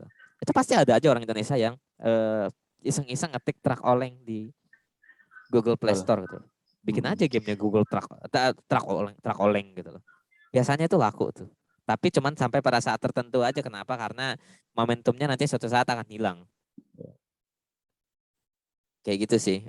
Kalau misalnya memang tergantung gamenya sih sebenarnya. Kalau tips and trick supaya gamenya laku itu ya gimana ya, terlalu luas kayaknya. Jawabannya bakal terlalu luas. Kayak sama ini ya, Angry Bird dulu itu ya, atau Flappy Bird ya. Itu dalam waktu 1 bulan sampai yang download sampai 60-an juta ya. Setelah itu selesai. Tapi dia udah dapat momennya bahwa game itu memang menarik saat itu. Tapi setelah itu udah selesai. Termasuk apa Pokemon Go ya. Betul ya, itu Pokemon Pokemon Go itu. Itu salah satu teman juga itu salah satu game yang memang kondisional teman-teman. Yang saat ini apa itu segera dibuat, tapi memang mungkin 1-2 bulan udah selesai. Tapi itu langsung saat produksi langsung banyak di-download. Nah, setelah kondisinya aja banyak itu ya yang memang tahu bulat ya, game tahu bulat itu. Wah, itu salah satu yang sampai viral itu. Game tahu bulat apa sih? Oh, ternyata gitu aja, tapi yang main banyak ternyata. Iya. Momennya kan lagi pas tuh. Pas. Jadi tuh teman-teman pintar-pintar lihat situasi dan kondisi.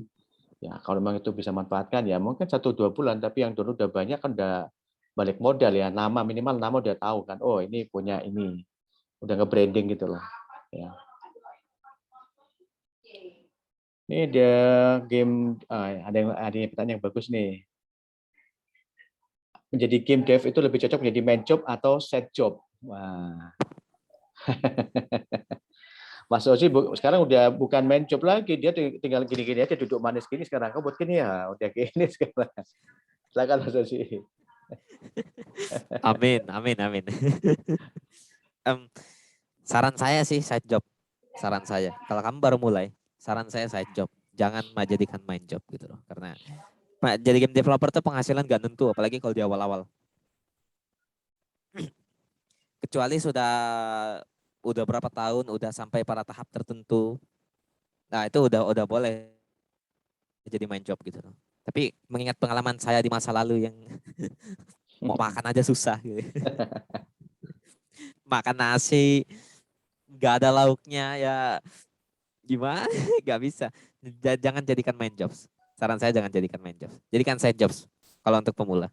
Atau kerja di game developer yang udah jadi gitu. Sekalian cari pengalaman. Jadi itu Kerja di salah satu game developer ya. nambah jam terbangnya di situ ya. Biar tahu cara prosesnya gimana, ini gimana, setelah dapat info baru oke. Ini peluang untuk bisa jadi lebih bagus lagi ya. Oke teman-teman, Betul. itu salah satu langkah yang dikasih insight sama Mas Ozi ya. Teman-teman jangan langsung main job, tapi side job dengan kondisi teman-teman nambah jam terbang atau nambah keyakinan bahwa ini benar cocok sama kita gitu. Kalau nggak cocok, gimana masih bisa putar haluan kan, pivot. Ya. Tapi atau bisa dengan cara teman-teman masuk game developer memang di situ udah jalan sampai belajar prosesnya gimana biar lebih cepat malahan kalau masuk ke situ. Masuk aja Osisoft. Nah, kalau udah jadi tuh tinggal portofolio teman-teman daftarkan aja. Mas, aku mau daftar ini portofolio lah. Itu lagi cari teman-teman itu peluang itu. Silakan portofolionya masukkan ke situ. Kan lagi kembangan juga ke arah game PC sama game mobile itu Mas Osisoft itu. Ya. Benar. Nih, ada yang tanya perihal project ini Buramanto. PC speknya tinggi atau gimana ini? Untuk project Buramanto. Oke. Kita akan jauh lebih ringan daripada Pulang Insanity sih. Dulu Pulang Insanity itu juga kita banyak ada kesalahan di bagian optimalisasinya gitu loh. Jadi untuk project Buramato sebisa mungkin ya, semampu kami akan dibuat ke spek PC yang serendah-rendahnya gitu. Tapi enggak juga rendah betul gitu kan. Pentium 4 bisa ya? Pentium 486 bisa ya? Nah, itu kayaknya gak mungkin gitu. Itu kerendahan gitu loh. At least kalau saya pikir sih komputer spek-spek 2013, 2014 sampai 2016 tuh mungkin udah bisa lah. Target ya, itu target ya. Saya nggak ngejanjikan gitu loh. Tapi gini aja deh. Apa ya?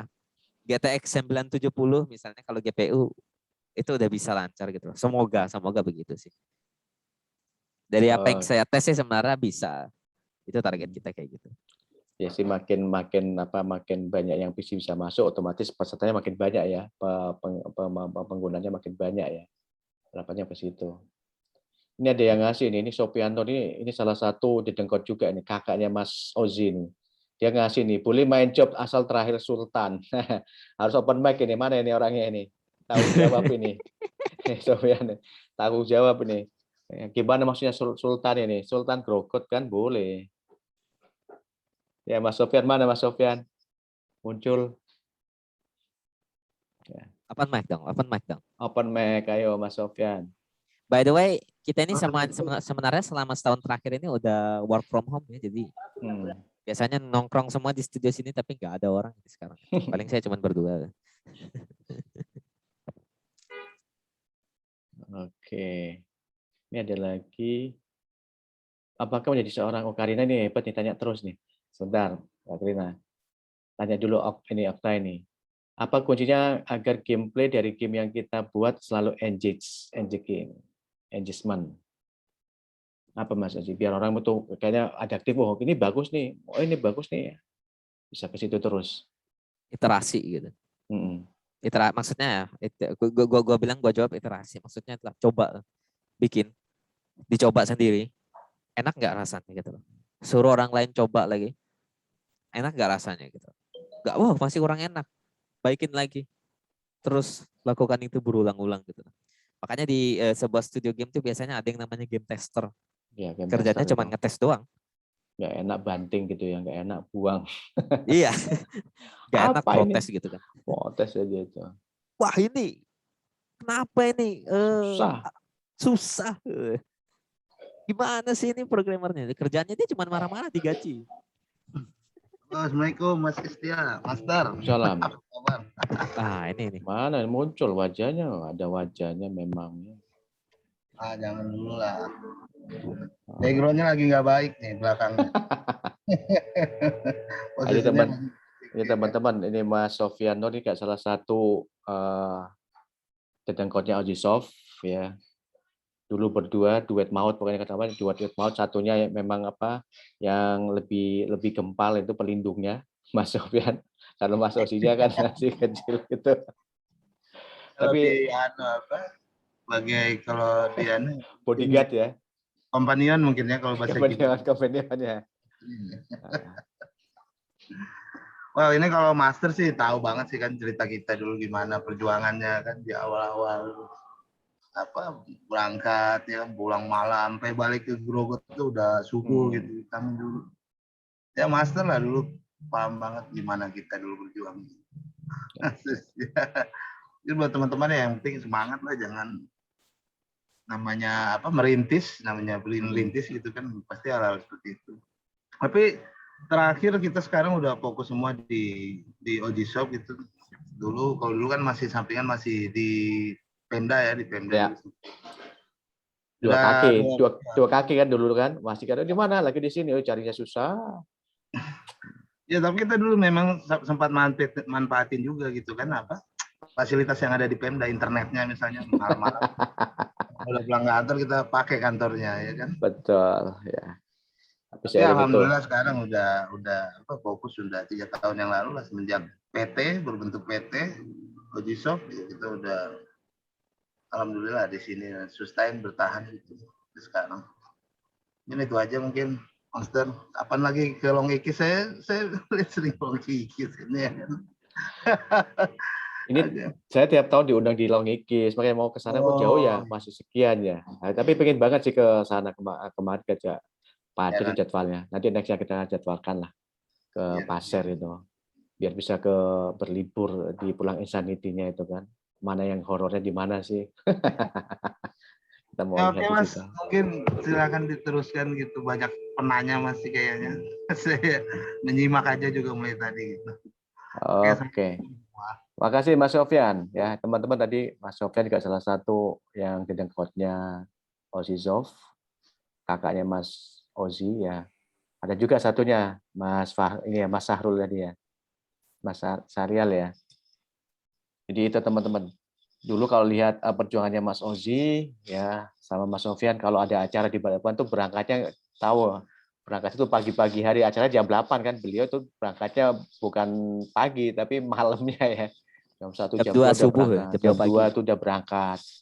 Ya perjuangannya itu. Dan alhamdulillah itu jadi proses itu akan menghasilkan. Jadi ya kita tahu bahwa proses perjuangan itu akan menghasilkan sesuatu yang teman-teman dapatkan. Itu yang dilakukan Mas Ozi. Kalau kita ngomong dari Grogot ke Balikpapan itu kan butuh perjuangan di 4 jam. Nah, teman-teman yang di Balikpapan, di Samarinda, di Bontang, ya, yang saat ini dengan kapasitas dengan infrastruktur yang lebih bagus, harusnya kita malu dong sama Mas Ozi yang jauh sana bisa memberikan sesuatu hal yang bagi kita ya, wah banget, bisa go internasional gitu loh. Teman-teman yang di Balikpapan, ayo kita belajar. Jangan lihat oh dari Grogot enggak, tapi dari ilmu Mas Ozi itu kita bisa belajar hal banyak ya. Tadi perihal apa? Berani berjuang. Itu hal-hal yang bagi saya nggak mudah, dan itu butuh teman-teman kuatkan mental, kata Mas Ozi. Jangan sampai di ini udah mental baper udah jadi masalah. Itu teman-teman. Ya. Di sini ada Mas Robi, silakan Mas Robi. Ini juga selalu gamer ini dari Kediri Mas Ozi. Mas Robi Alexander. Halo Pak. Nah, silakan nih ada Mas Ozi ini salah satu developer. Nah, siapa tahu tanya. Beliau juga salah satu yang lagi magang Mas Ozi di tempat kami. Ya, Mas Robi ini lagi game developer. Ya. Dia kuliah di PENS di Politeknik Elektronik Negeri Surabaya. Kemarin juga minggu lalu ya ikut BNSP ya untuk game ya, Mas Robi. Untuk animasi 3 dimensi. Animasi 3 dimensi ya. Silakan nih, tanya nih sama Mas Ozi. Siapa tahu kan dia punya studio game juga nih di Kediri, Mas Ozi, video ini. Silakan Mas Robi. Ya, mungkin untuk pertanyaannya ya. Dari saya cuman pengen tahu itu sih. Kan awalnya itu solo develop ya Mas ya. Itu kan namanya solo susah gitu belajarnya. Nah, yang membuat Mas terus semangat itu apa? Soalnya pengalaman saya ya memang ikut-ikut game jam kayak gitu ya. Kan itu ada temennya gitu, jadi semangat. Kalau solo apa yang membuat Mas terus semangat gitu? Dulu yang bikin saya terus semangat itu feedback sih. Ketika saya buat game, tiba-tiba ada feedback yang masuk, kan komentar-komentar. Wah ini bagus nih, wah ini kurang itu gitu kan. Kayak itu salah satu hal yang bikin saya terus semangat. Kadang-kadang sampai sekarang, kadang-kadang saya bisa juga down gitu kan. Lagi stres mikirin ini itu gitu, terus buka YouTube. Tiba-tiba ada direkomendasi, wah ini YouTuber ini lagi main Pulang Insanity misalnya lagi main. Wah lihat komentar-komentar, wah keren banget gamenya ini itu. Semangat lagi gitu.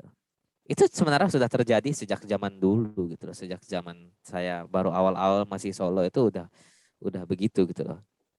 Walaupun saya gak berharap game-game saya yang saya buat dulu itu muncul lagi ke permukaan. Jelek banget soalnya gamenya. Ya, itu sih yang bikin saya terus maju gitu. Yang kedua ya memang saya punya cita-cita sih. Saya punya cita-cita ingin jadi, karena saya sering main game dari kecil. Saya tuh suka main game, punya PS1, PS2, main game, terus pulang sekolah main game. Ya saya mau jadi, gak cuma main game, saya maunya suatu saat game yang saya buat itu ada di platform yang ada di depan saya gitu, di PlayStation misalnya atau di Xbox. Ya, itu yang jadi roda penggerak saya gitu loh. Untuk bisa terus lanjut. Ya makanya saya bilang itu adalah angan-angan cita-cita bocah sih sebenarnya aku. Dulu itu. Itu waktu masih Ya, solo. sama sih Mas. Hampir sama gitu juga. Soalnya kalau di sini kan kayak game suatu hal yang tabu gitu. Jadi agak gimana gitu Mas. Ya begitu loh. Saya paham. Ya. Di sini juga awalnya kan saya nggak kayak kurang disetujui sama orang tua terjun ke beginian awalnya. Kan saya kuliahnya di teknologi game, itu agak kurang disuka lah awalnya. Tapi ya saya punya mimpi, saya pengen kejar lah. Kayak gitu dong. Jadi gini sih, saya akan cerita sedikit soal pengalaman juga dulu tentang reception orang lain terhadap video game gitu lah. Dulu mengingat yang dulu sama Mas Sopian tadi sering berangkat ke Balikpapan ya kan, ke event-event dan sejenisnya itu. Kita dulu gak punya uang, gak punya budget untuk berangkat gitu. Entah ke Jakarta, ke Balikpapan, kemana-mana gitu. Jadi biasanya yang kami lakukan adalah buat proposal game. Terus kita keliling nih, semua kantor kita datangin gitu. Yang di Pemda, yang di perusahaan tambang, di mana-mana gitu kita datangin gitu. Dan gimana ya? Ada yang bagus receptionnya, tapi kebanyakan juga sih receptionnya itu nggak begitu bagus gitu. Like game ini gunanya apa? Apa ini? Kenapa bikin game? Ini bikin warnet ya? Ini nanti takutnya ini game-game yang kayak gini nih bakal merusak generasi bangsa. Apalah kayak gitu.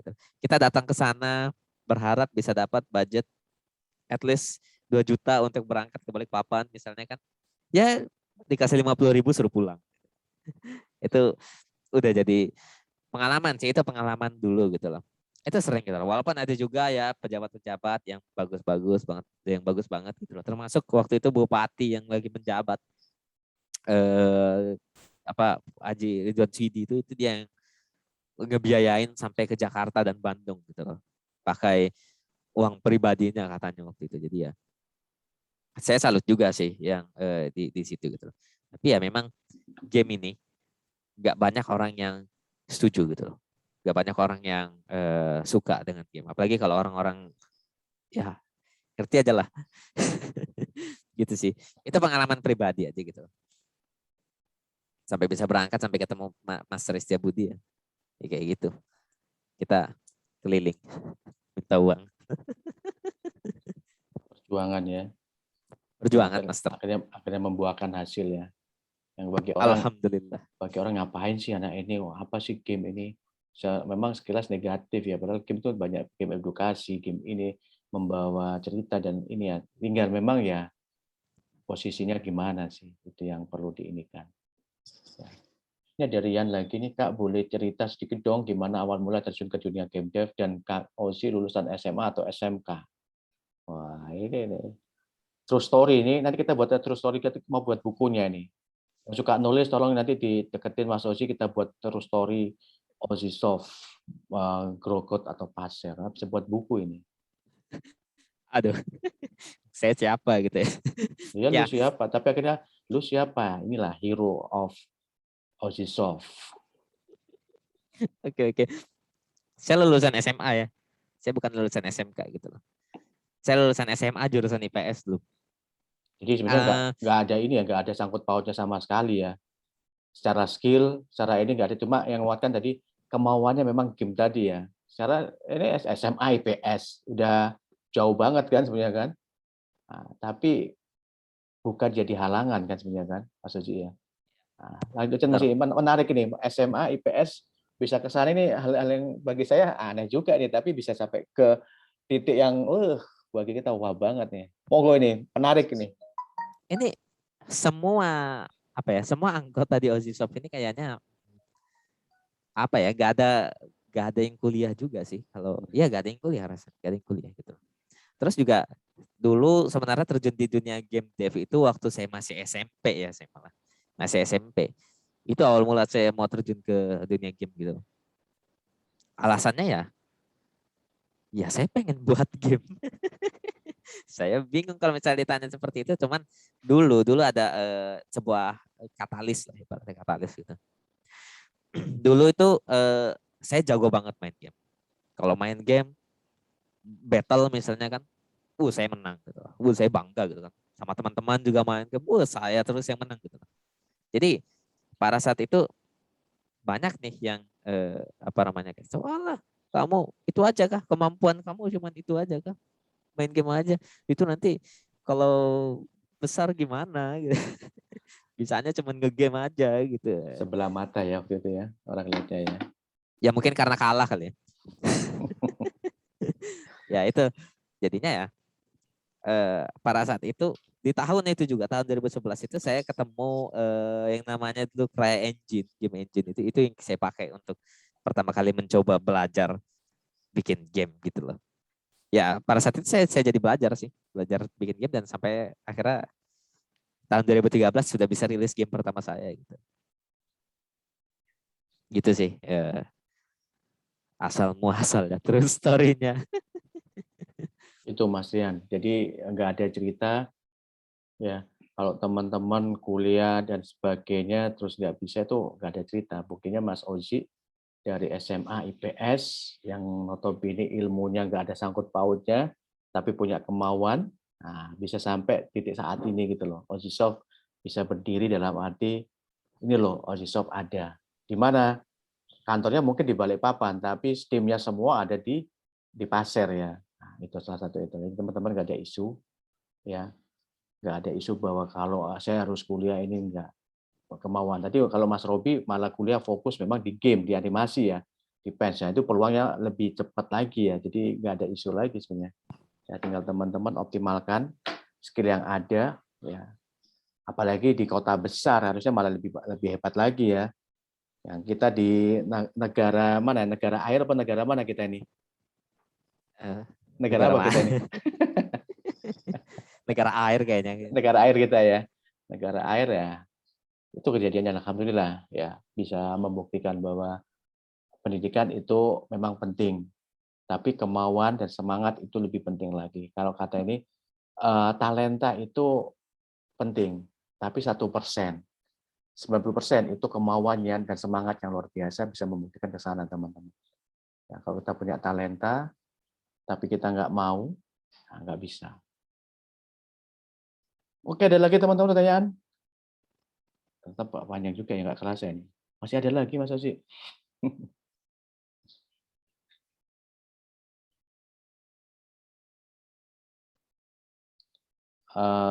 Game engine apa yang paling sering Mas Ozi pakai untuk membuat game? Dan alasan Mas Ozi memakai game engine itu apa?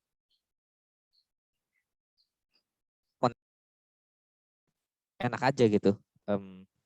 Apa namanya ngaturnya kalau pakai Unity. Alasannya sebenarnya alasan yang lain juga apa ya? Unity itu lebih versatile daripada game engine yang lain. Lebih lincah. Kalau saya bisa katakan lebih lincah gitu loh. Alasan juga kenapa game-game di HP, di smartphone itu biasanya menggunakan Unity karena memang optimization-nya sebenarnya lebih baik, tapi tergantung sama usernya yang menggunakan engine tersebut. Jadi saat ini saya pakai Unity karena menurut saya Unity sebenarnya bisa melakukan apa saja. Tergantung orang yang pakai gitu. Saya pakai Unity. Saya belum pernah pakai Unreal. Sebenarnya saya belum pernah pakai Unreal. Kan ada game engine lain nih, Unreal Engine misalnya. Kelihatannya sih bagus gitu. Tapi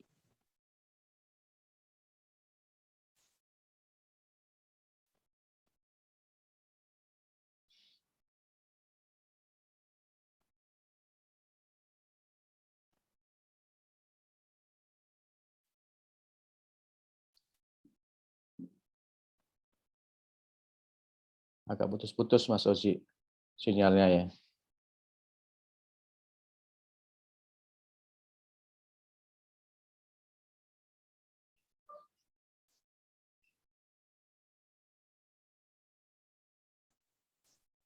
gitu ya.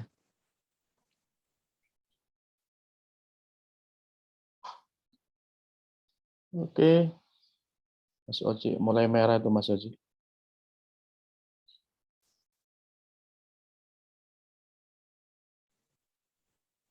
Halo. Ya, ya, udah normal. Halo, Ini Mas di Ozi. luar ini lagi badai-badai ini, lagi Oh, angin kencang nih pengaruh ini makanya. kayaknya. Tadi suaranya sempat hilang tadi. Wah, ya inilah suka dukanya dari sini. Oke. Oke, Mbak Rani. Ada Mbak Rani? Tes, tes. Mbak Rani. Ya, Pak. Oke. Ini kita mau yang untuk pertanyaan yang bagus mana Mbak Rani? Menurut Mbak Rani, 5 orang. Nanti biar hubungi Mbak Rani. Silakan diinikan ya. Baik. Ini lagi kumpulin. Sebelum kita close. Ya. Oke teman-teman. Ya. Jadi tadi penanya 5 yang terbaik akan dapat top up dari Mbak Rani. Ya. Link aja. Nanti akan dihubungi Mbak Rani. Ya. Tapi sebelum kita ini closing, kita mau foto bareng dulu teman-teman. Mumpung ada Mas Ozi. Ayo, silakan tampilkan wajahnya teman-teman. Open kameranya, mumpung ada artis dari Ozi Soft. Kapan lagi ya? Nanti udah susah loh kalau ketemu beliau harus apa cium tangan ini. Kalau pas ke Balikpapan langsung di ini aja itu. Digeret aja itu. Susah sekarang ketemu beliau ini. Silakan open cam biar bisa kelihatan foto bareng sama Mas Ozi. Mbak Rani yang ambil ya? Iya, Pak. Belum muncul semua nih. Ayo silakan Tunggu dulu. muncul teman-teman.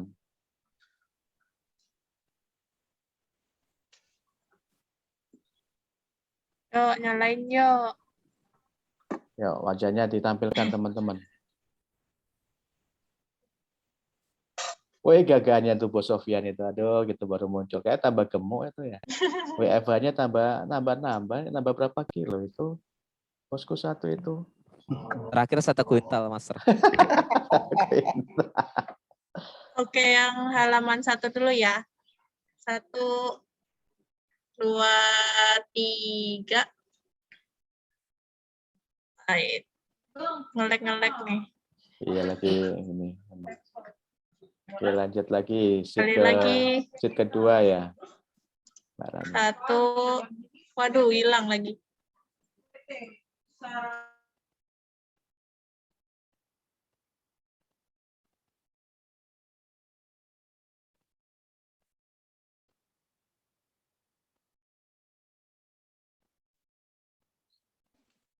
Oh, Bapak ini nggak ngelot fotonya di Rani. oh gitu. Itu semua. Oh, Sebentar. oke, sebentar. ini ada muncul. Udah. Rani udah. Memang lagi ini sih. Kayaknya lagi masalah nih. Linknya ini lagi kayak refresh itu ya. Iya. Benar. Oke, coba. Oke. Ada 3. Oke.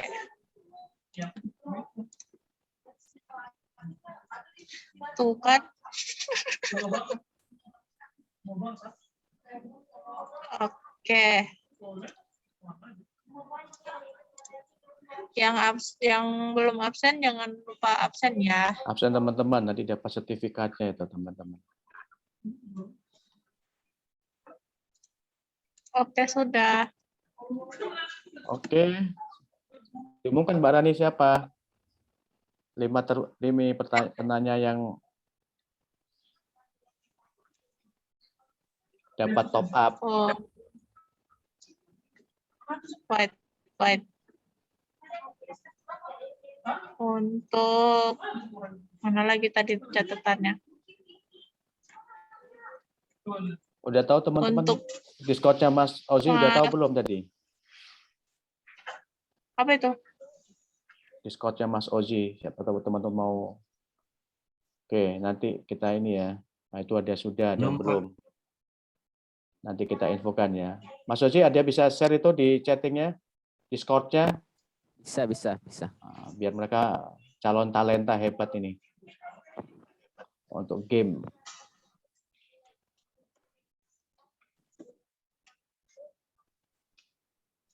Yang pertama namanya Karina, boleh ke saya. Oke, Nanti Karina dapat. kasih Kita beri nomornya. aplaus Karina dong. Yang Terus yang kedua namanya Muhammad Faris Ijlal Raffi. Dapat Muhammad Kasih, Kak. Faris. Faris Ijlal. Terus satu lagi tuh mana ya tadi namanya?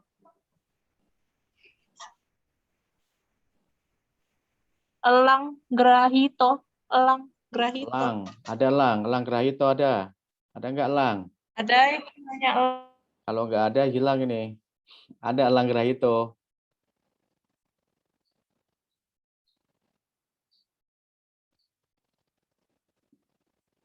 Wah, nge-freeze ini. Halo Mbak Rani.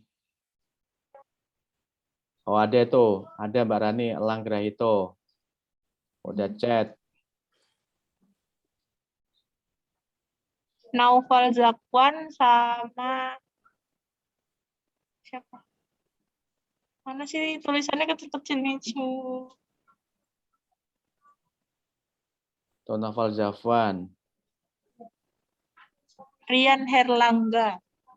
Oke. Teman-teman. Nanti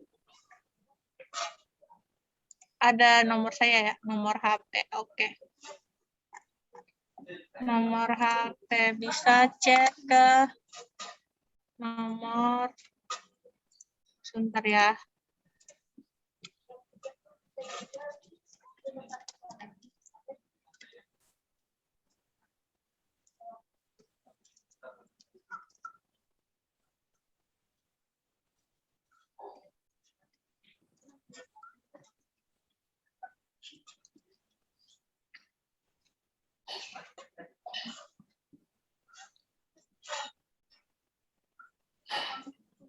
Oke Mbak Rani.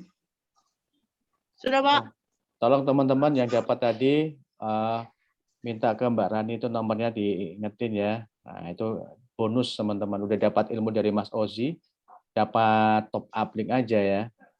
Oke, ini salah satu Ya. program Indigo. Ya, teman-teman, kami lagi mau coba men-skill up, ya, mau coba merangkul teman-teman yang di ekonomi kreatif, salah satunya Mas Ozi. Ya, harapan kami Mas Ozi bisa jadi testimoni atau jadi portofolio teman-teman bahwa ini loh, ya, Mas Ozi bisa memberikan. Satu tadi yang saya bisa dapat insight Mas Ozi, jangan pernah menyerah, ya, jangan takut gagal, ya. Terus sehebat apapun skill teman-teman, tapi kalau nggak mau berjuang, nggak ada artinya, ya. Jadi tetap sehebat apapun teman-teman punya skill, optimalkan. Makin punya skill makin bagus, ya. Jadi isunya itu. Terus teman-teman ya jangan baper kata Mas Adi tadi. Itu yang penting ya. Karena kalau kita baper ya udah wassalamualaikum, udah nggak kemana-mana ya. Hari ini dapat insight banyak teman-teman ya. Seorang Ozi yang dari negeri air ya, negeri air dengan pendidikannya yang mungkin bagi teman-teman nggak match banget sih ini, tapi bisa membuktikan ya bahwa pendidikan itu bukan segalanya, tapi kemauan dan semangat itu bisa membuktikan. Kata orang dari zero to hero ya. Wah, ini kan keren nih, dari zero to hero membuktikan bahwa Mas Ozi bisa jadi developer game ya dari negara air. Oke, terima kasih Mas Ozi atas waktunya ya. Sharingnya dan hari ini terima kasih dapat insight banyak. Terima kasih teman-teman ya, semoga bisa menginspirasi teman-teman ya yang masih disampaikan. Jadi jangan menyerah. Lanjutkan, Mas Ozi, tolong nanti bantu kami untuk menumbuhkan Ozi-Ozi berikutnya ya, biar makin banyak Siap, tumbuh Master. Ozi berikutnya. Terima kasih teman-teman. Jika ada kata salah, mohon maaf. Niat kami untuk makin memperluas ya, memperluas jaringan ya. Tak kenal maka tak sayang, teman-teman silakan update program Indigo yang terus memberikan kontribusi, ingin membangun teman-teman Kaltim khususnya, tapi umumnya kita Indonesia Timur. Harapan kami bisa lebih mampu ya untuk melihatkan bahwa Kalimantan itu bukan hanya sumber daya alam, tapi manusia juga bisa muncul seperti Mas Ozi berikutnya. Oke, assalamualaikum warahmatullahi wabarakatuh. Sampai jumpa dan kesempatan teman-teman. Waalaikumsalam warahmatullahi wabarakatuh. Waalaikumsalam warahmatullahi wabarakatuh. Ya, kita negeri air aja teman, jangan api bahaya. Negeri air kan enak. Tapi jangan banjir ya nanti ya Mas Aziz ya. Jangan, jangan. Semoga bermanfaat ya teman-teman ya, apa yang saya sampaikan gitu loh. Kalau misalnya ada yang perlu ditanyain lagi ya tanya aja itu di Discord atau dimanapun itu. Discord ada teman-teman. Ya. Aman aja, saya selalu ada kok. Kalau ada kesempatannya. Dia adanya malam, kalau siang tidur masalahnya. Gak bisa membantah saya. Inspirasinya malam ya, oh baru muncul inspirasinya, wah gitu. Kalau siang jam panas ya. Oke teman-teman, sampai jumpa di lain kegiatan ya teman-teman. Nextnya kita mau coba yang lain lebih menarik lagi.